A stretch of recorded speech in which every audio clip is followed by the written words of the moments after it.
So in Rainbow Six Extraction, your level makes a huge difference in your performance, unlocking health boosts, armor boosts, improved weapons, and making your abilities more lethal. In this video, I'll share with you 5 tips and 2 bonus tips for leveling up faster in Extraction. Hey guys, this is Chris with B&B Gaming. Welcome back, and I hope you're doing awesome today. Thank you guys all for your likes, your shares, your comments, all your support. Definitely appreciated. And if you're new here and you're interested in more Rainbow Six Extraction content, along with upcoming games like Atomic Heart, the Callisto Protocol, Evil West, Killing Floor 2, hit that subscribe button for more content. Now to start with guys, how exactly does the leveling up system work in Extraction? To start with, we have a global leveling up system called milestones. Essentially, all your operator XP and your studies, I'll talk about those in a little bit here, go into your milestones. As you level up in milestones, you're going to unlock new maps, new operators, react tokens, which I'll talk about in a little bit here, and eventually you're going to unlock endgame content like Maelstrom Protocol and assignments.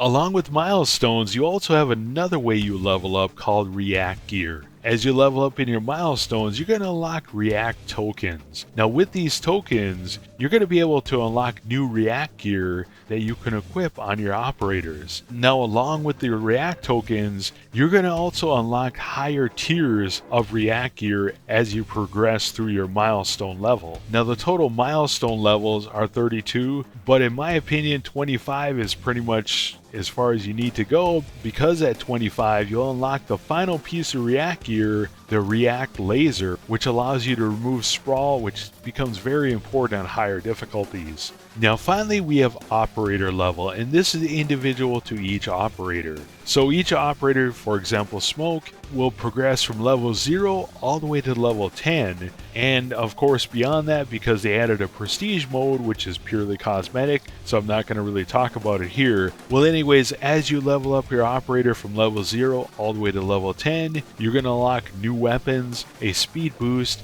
a health boost, and also ability upgrades.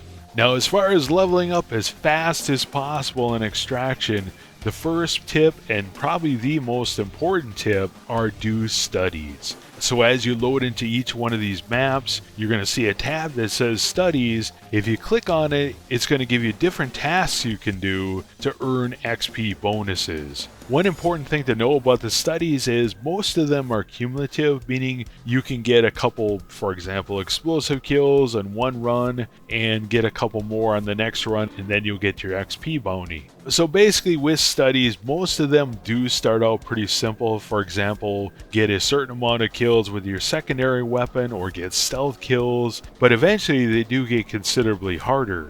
As far as the studies go, you always get a set of 3 of them, and you have to complete all 3 of them before you get a new set of 3. Now one tip for this is you can check your progress during the game. On console, you can press the start button and you can see where you're at with your assignments. Tip number 2, playing solo. Playing solo in Extraction has some great benefits. Well, 1, you can select your difficulty. 2, you can get all the kills. 3, you can get all the pickups on the map. 4, you can focus on getting your studies done. Now a couple tips for playing solo. Tip number 1 for playing solo is to have a silencer on your secondary weapon, your pistol, and have your primary weapon unsilenced. Generally speaking, you want to use your pistol as much as possible and save your primary weapon if you get in trouble and you maybe trigger a bunch of nests, or you have an apex and you need the added firepower.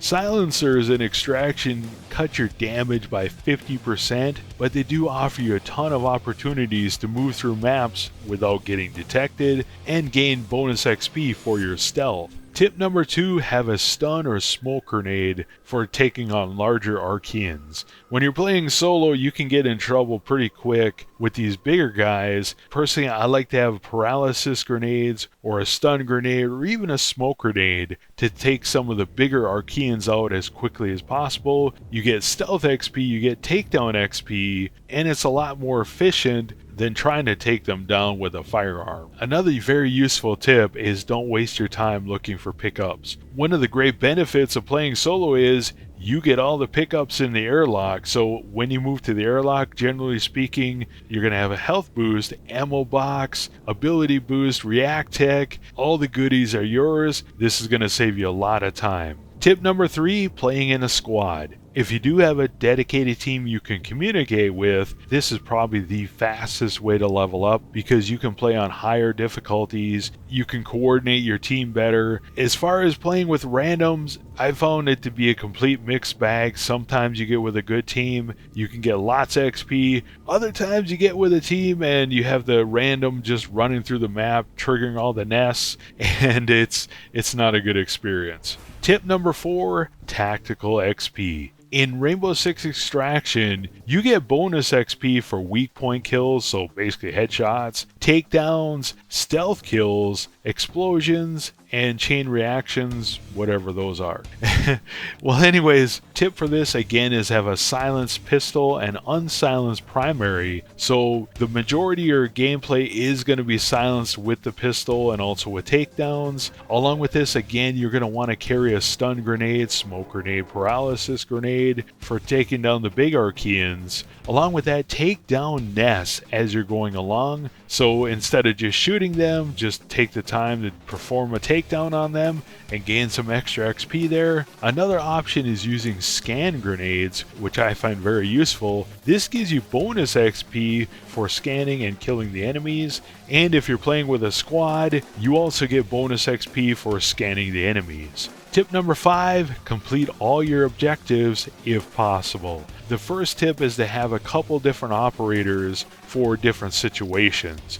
So if you get a defend heavy role with the missions, so you have to defend the spire or you have to stand on the platforms and protect yourself, I have certain operators I like to use for that, and then I have general operators I'll use for other missions such as biopsy, etc. Which in the end you're going to need anyway, because I know my operators unfortunately take damage and get out of commission, so the game itself makes you do that. Well, anyways, have those operators ready to go so you have 2 defend operators. Another tip is to choose the right difficulty. Now, a lot of videos are going to tell you choose the lowest difficulty. Personally, I find that really boring, so I like to play maybe 90-95% on cautious when I'm playing solo, and I do go up to higher difficulties just to break up the monotony. Bonus tip number 1, use the auto turret. Now, I call this a bonus tip because it requires a piece of crisis gear.